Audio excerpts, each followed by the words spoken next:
يا مساء الخير، يا مساء الفل حباباتي متتبعات قناتي. واش راكم؟ ان شاء الله كامل تكونوا ملاح في صحه جيده كما عودتكم دائما. بوصفاتي البسيطه جبت لكم اليوم وصفه بزاف هايله، نتمنى كامل تجربوها.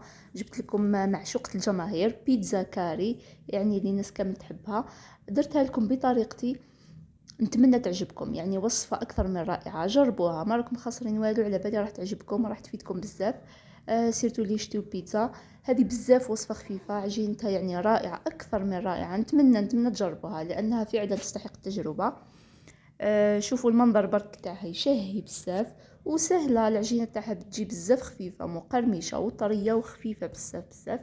نتمنى تعجبكم حباباتي وتجربوها.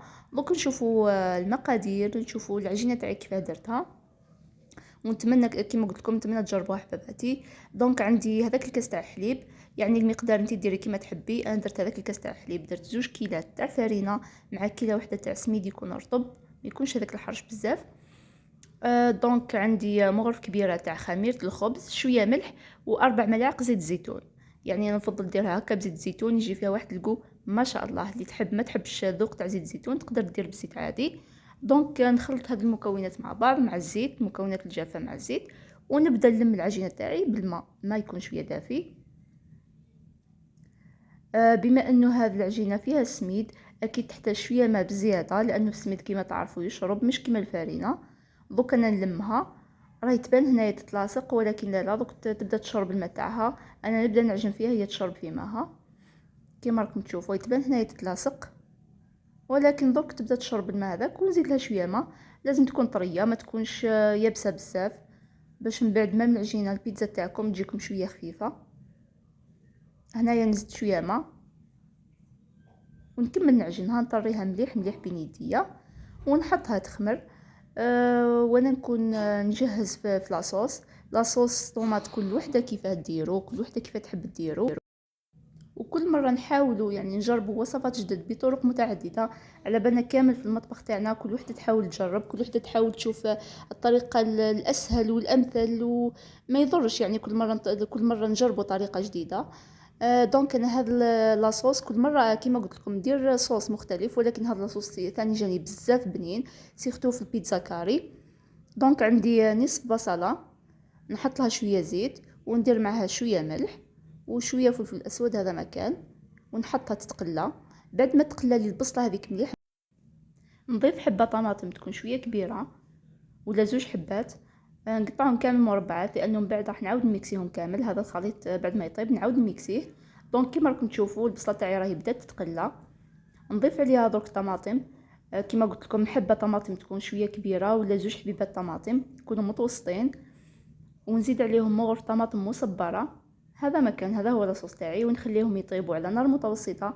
بعد ما يطيبوا نحيهم ونميكسيهم، نزيد شويه ماء، عفوا حوالي 2 فناجل هكا تاع ماء ولا نصف كاس ماء، ونخليهم يطيبوا على مهلهم. ما نقوش النار بزاف باش يطيب لي لاصوص تاعي يكون مليح. بعد ما يطيب لي الطماطم ويختار لي هذاك لاصوص نحيهم ونميكسيهم ويكون لاصوص تاعي جاهز. كما قلت لكم لاصوص بالطريقه هذه يجي بزاف بنين، نتمنى تجربوا حباباتي.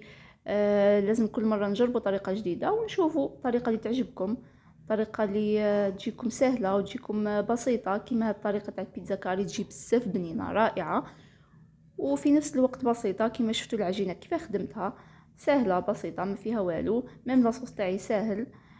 كما راكم تشوفوا هنا العجينه بعد ما خمرت نحيتها، شوفوا كيف راهي ساهله تمشي معايا مليح.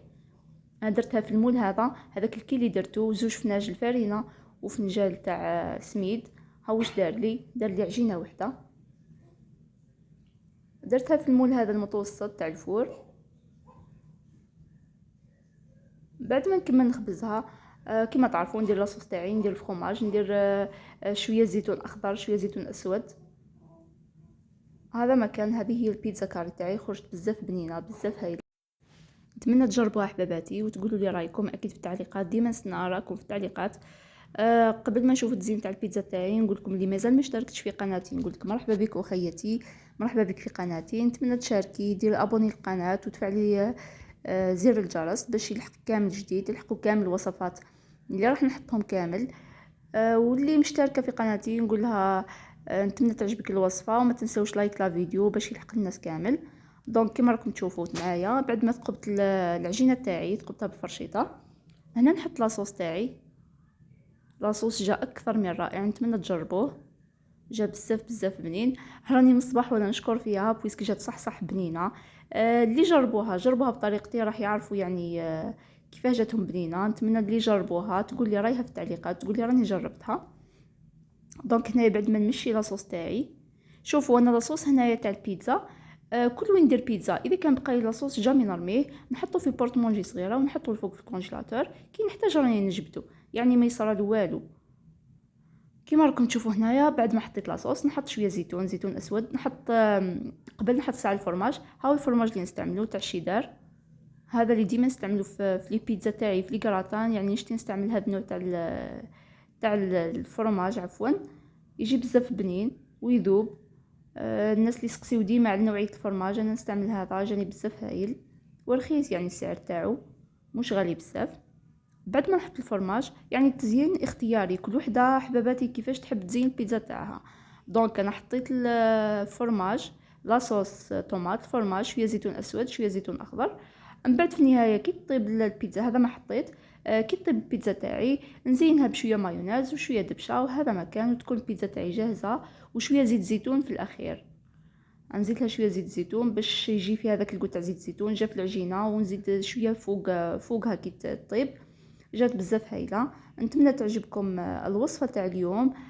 صراحه بزاف رائعه. دوك تشوفوها، تشوفوا في نهايه الفيديو الصور تاعها كيفاش خرجت. ونقول لكم الى اللقاء حباباتي في فيديوهات اخرى في وصفات اخرى. نتمنى كامل يعجبوكم وصفاتي اللي نديرهم كامل، نتمنى يعجبوكم ويكونوا عند حسن ظنكم. ونقول لكم الى اللقاء حباباتي في فيديو اخر. ما تنسوش لايك لا فيديو، اشتراك في القناه اللي مازال ما اشتركتش في قناتي.